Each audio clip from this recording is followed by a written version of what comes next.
रस्त्याचे काम सुरळीत चालू ठेवण्यासाठी 10 लाखाची मागणी केल्याच्या आरोपाखाली मनसेचे नेते राजू उंबरकर यांच्यावर वणी पोलिसांनी गुन्हा दाखल केल्याने चांगलीच खळबळ उडाली। महाराष्ट्र नवनिर्माण सेनेचे नेते राजू उंबरकर यांच्यावर वणी पोलिसांनी खंडणी मागितल्याचा गुन्हा दाखल करण्यात आला।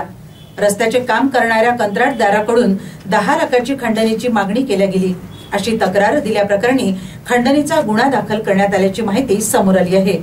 योगेश जयंत मामेडवार असे तक्रारकर्त्या कंत्राटदाराचे नाव आहे। राजू उंबरकर यांनी 10 लाखाची खंडणी घेत काम सुरळीत चालू देण्यासाठी एकूण कामाच्या 4% 9.5 कोटी द्यावे लागेल, अन्यथा काम सुरू करू देणार नाही अशी धमकी दिल्याचा आरोप तक्रारीत करण्यात आला आहे। त्यावरून वणी पोलिसांनी गुन्हा दाखल केलाय।